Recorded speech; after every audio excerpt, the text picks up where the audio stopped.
إن الحمد لله نحمده ونستعينه ونستغفره ونتوب إليه ونعوذ بالله من شرور أنفسنا ومن سيئات أعمالنا من يهده الله فلا مضل له ومن يضلل فلا هادي له أشهد أن لا إله إلا الله وحده لا شريك له وأشهد أن محمدًا عبده ورسوله اللهم صل وسلم وبارك على نبينا محمد وعلى آله وأصحابه ومن تبعهم بإحسان إلى يوم الدين. يقول سبحانه وتعالى: يا أيها الذين آمنوا اتقوا الله حق تقاته ولا تموتن إلا وأنتم مسلمون. أما بعد، عباد الله، أوصيكم وإياي نفسي بتقوى الله فقد فاز المتقون. عباد الله, di dalam Al-Quranul Karim terdapat sebuah surat yang agung, yang mana surat ini termasuk di antara surat-surat terakhir yang diturunkan kepada Rasulullah sallallahu alaihi wasallam. Surat tersebut adalah surat At-Taubah. Al-Imam Qatadah rahimahullah berkata, surat ini dinamai dengan Al-Fatihah, atau yang artinya pembongkar aib, membongkar aib orang-orang munafik. Surat ini, ya ibadallah, dengan ya Allah Jalla wa'ala membongkar kedok orang-orang munafik, menyibak rahasia-rahasia mereka dan menunjukkan tipu daya mereka. Dengan surat ini Allah Subhanahu wa ta'ala tampakkan apa yang ada di dalam dada-dada kaum munafikun, apa yang ada di dalam dada-dada mereka dari kedengkian, kebencian dan hasad terhadap Islam dan kaum muslimin. Sifat orang-orang munafik adalah ketika mereka berkumpul, maka mereka menjelekkan dan merendahkan agama Islam dan kaum muslimin, merendahkan orang-orang yang beriman dan merendahkan orang-orang yang berpegang teguh dengan agama Allah Azza wa Jalla dan melakukan ketaatan kepadanya. Namun setelah mereka melakukan itu, mereka pun khawatir atau takut jikalau Allah Azza wa Jalla menurunkan satu surat yang menjelaskan dan membongkar rahasia-rahasia dan kedok mereka.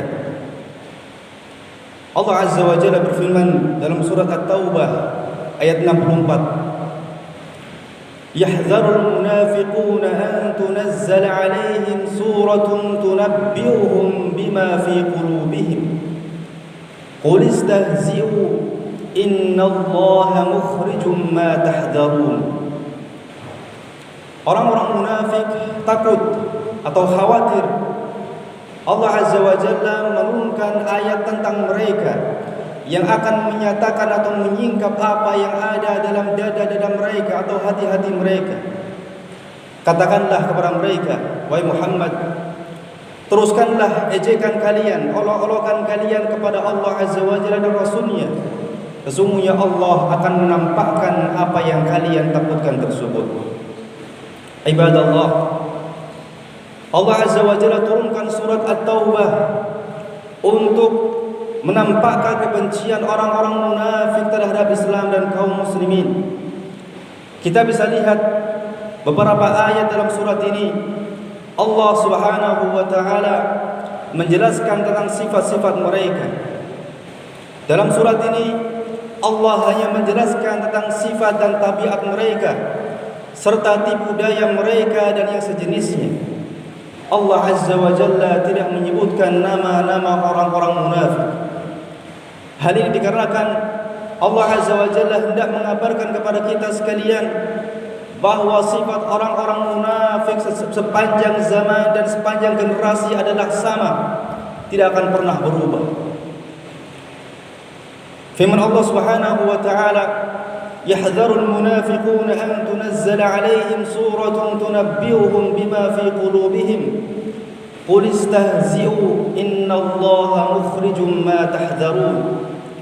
Wa la in sa'altahum la yaqulunna innama kunna nakhudu wa nal'ab." Pada kelanjutan ayat berikutnya, yaitu ayat yang ke-65, Allah berfirman, "Jika engkau, wahai Muhammad, bertanya kepada mereka," yaitu bertanya kenapa mereka melakukan itu, mengejek, berolok-olok terhadap Islam dan kaum muslimin, apa yang melatar belakangi mereka melakukan itu, niscaya mereka akan berkata, "Sesungguhnya kami hanya bersenda gurau dan bermain-main saja." Niscaya mereka akan menjawab, "Sebenarnya kami tidak sedang serius mengejek atau sinis terhadap Islam dan kaum muslimin. Kami hanya bercanda dan bermain-main saja, berkelakar bersama dengan teman-teman, ngobrol dan menghabiskan waktu." Ibadallah, kita ketahui bersama bahwa keimanan dan agama seseorang dibangun di atas pengagungan kepada Allah, kepada ayat-ayatnya dan syariatnya, serta kepada Rasulullah sallallahu alaihi wasallam. Maka barang siapa, jika ada orang yang merendahkan salah satu atau ketiga hal tersebut, berarti sama saja dia tidak mengagungkan ketiganya. Oleh karena itu, para ulama sepakat bahwa orang yang mengejek Allah atau ayat-ayatnya atau syariatnya atau Rasulnya sallallahu alaihi wasallam, maka dia telah kafir kepada Allah Azza wa Jalla, meskipun dia hanya bercanda. Ibadallah, kemudian Allah Azza wa Jalla berfirman kelanjutan ayat tersebut, "Qul abillahi wa ayatihi wa rasulihi kuntum tastahzi'un la ta'tadiru qad kafartum ba'da imanikum." Katakanlah wahai Muhammad kepada mereka, apakah dengan Allah, dengan ayat-ayatnya dan juga dengan Rasulnya kalian senantiasa berolok-olok? La ta'tadiru, tidak usah kalian minta maaf, sesungguhnya kalian telah kafir sudah beriman. Firman Allah Azza wa Jalla, "Qad kafartum ba'da imanikum." Sungguh kalian telah kafir sudah beriman. Ini menunjukkan bahwasanya iman mereka lemah. Kemudian iman tersebut hilang sama sekali karena perbuatan olok-olok mereka. Demikianlah keadaan orang-orang yang mengejek dan merendahkan Allah Azza wa Jalla, syariatnya, ayat-ayatnya dan Rasulnya sallallahu alaihi wasallam. Tidak berguna bagi mereka permintaan maaf dan ucapan "kami hanya bersenda gurau dan bermain-main saja." Itu semua adalah pembelaan diri yang sia-sia. Ibadallah, firman Allah Azza wa Jalla, "La ta'tadiru qad kafartum ba'da imanikum in na'fu an ta'ifatin minkum nu'adzib ta'ifatan bi annahum kanu mujrimin." Tidak usah kalian minta maaf, karena sungguhnya kalian telah kafir kepada Allah setelah beriman. Seandainya kami memaafkan segolongan di antara kalian lantaran mereka bertaubat, maka sungguhnya kami akan mengadab golongan yang lainnya dikarenakan mereka senantiasa berbuat dosa. Ibadallah, mereka telah melakukan sebesar-besarnya kejahatan dan kriminal. Bagaimana bisa diterima manusia yang penuh dengan kekurangan dan kelemahan berani berolok-olok dan mengejek serta merendahkan Allah Azza wa Jalla, Zat yang maha mulia lagi maha agung, berani mengejek syariat Allah Azza wa Jalla yang bijaksana, dan berani berolok-olok terhadap Rasulullah sallallahu alaihi wasallam yang terpuji. Ibadallah, pada ayat-ayat ini terdapat pelajaran yang mendalam dan penjelasan yang gamblang dan peringatan yang keras terhadap dosa yang besar dan berbahaya ini. yaitu mengejek, mengolok-olok, merendahkan Allah Azza wa Jalla, ayat-ayatnya, syariatnya, dan Rasulnya sallallahu alaihi wasallam. Atau sama juga halnya melecehkan orang-orang yang saleh karena ketaatan yang mereka lakukan. Mengejek dan merendahkan di sini bisa berupa perkataan, perbuatan, ataupun isyarat yang dianggap sebagai ejekan, seperti mengerlingkan mata, mengernyitkan bibir, atau menjulurkan lidah dan yang lainnya ketika disebutkan ayat Allah ataupun hadis Nabi sallallahu alaihi wasallam. Ini semua adalah bentuk istihza, berolok-olok, sebuah amalan yang akan menghancurkan dan membinasakan semua apa yang telah kita upayakan sebelumnya. Ibadallah, semoga Allah Azza wa Jalla melindungi diri kita semuanya dari hal yang demikian, memberikan petunjuk kepada kita untuk senantiasa memuliakan dan mengagungkan agama Allah Azza wa Jalla dan syariatnya, dan senantiasa membimbing kita untuk berakhlak dan beradab sesuai dengan tuntunan agama kita yang mulia, agama Islam. Barakallahu li wa lakum fil Qur'anil azim wa nafa'ani wa iyyakum bima fihi minal ayati wadh-dhikril hakim. Aqulu qawli hadha wa astaghfirullaha li wa lakum wa lisa'iril muslimina min kulli dhanb fastaghfiruhu innahu huwal ghafurur rahim.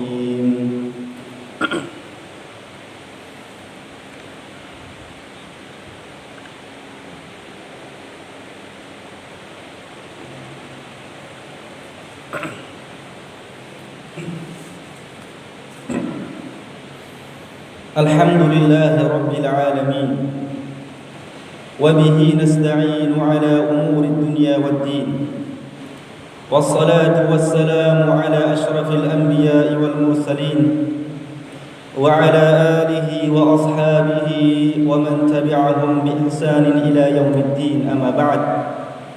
Ibadallah, ittaqullaha ta'ala. Ibadallah, setidaknya ada 10 ayat dalam Al-Quran yang Allah Azza wa Jalla akhiri dengan menjelaskan tentang keadaan orang-orang yang berolok-olok kepada Allah Azza wa Jalla dan Rasulnya, kepada para Nabi dan Rasul, merendahkan ayat-ayat Allah dan peringatannya, seperti dalam firman-Nya, wa badalahum sayyi'atu ma 'amilu wa haqa bihim ma kanu bihi yastahzi'un. Dan telah nyata keburukan-keburukan bagi mereka, telah nyata bagi mereka keburukan-keburukan apa yang telah mereka lakukan, dan mereka diliputi azab yang mereka selalu berolok-olok dengannya. Dari ayat ini kita mengetahui bahwa makar jelek yang dibuat oleh seseorang hanya akan kembali kepada pembuat makar itu sendiri. Allah Azza wa Jalla akan membongkar makar-makar mereka. Allah Azza wa Jalla akan membuka rencana-rencana busuk yang hendak mereka jalankan. Yang demikian itu adalah hukuman dan azab dari Allah Tabaraka wa Ta'ala. Allah berfirman, "Wala yahiqul makru sayyi'u illa bi ahlihi." Rencana yang jahat itu tidak akan menimpa kecuali orang yang merencanakannya itu sendiri. Dan juga firman Allah Azza wa Jalla, Allahu yastahzi'u bihim wa yamudduhum fi tughyanihim ya'mahun.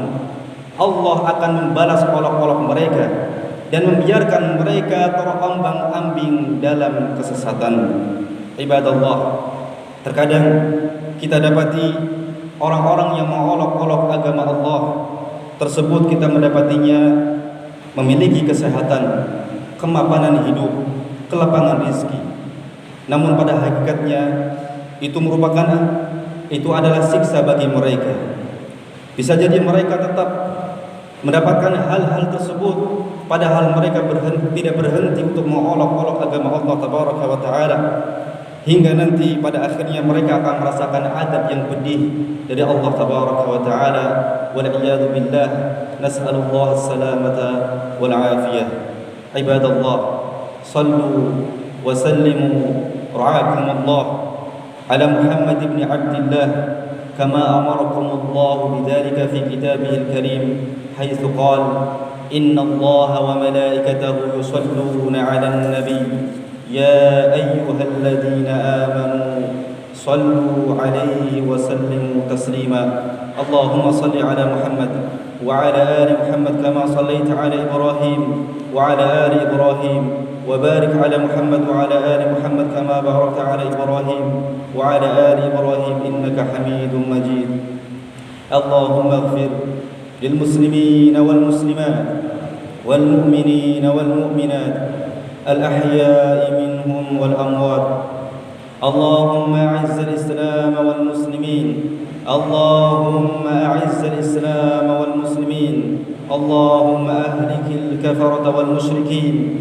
أعداءك أعداء الدين اللهم شتت شملهم ومزق جمعهم وزلزل أقدامهم وألق في قلوبهم الرعب إنك على كل شيء قدير اللهم ربنا هب لنا من أزواجنا وذرياتنا قرة أعين واجعلنا للمتقين إماما اللهم ارزقنا حسن الخاتمة اللهم ارزقنا التوبة النصوح قبل الموت اللهم أحينا على الإسلام وأمتنا على الإيمان اللهم يا مثبت القلوب ثبت قلوبنا على دينك اللهم يا مصرف القلوب صرف قلوبنا على طاعاتك اللهم أصلح ولاة أمورنا اللهم أصلح حالهم إلى أحسن الأحوال اللهم ربنا آتنا في الدنيا حسنة وفي الآخرة حسنة وقنا عذاب النار وقنا عذاب النار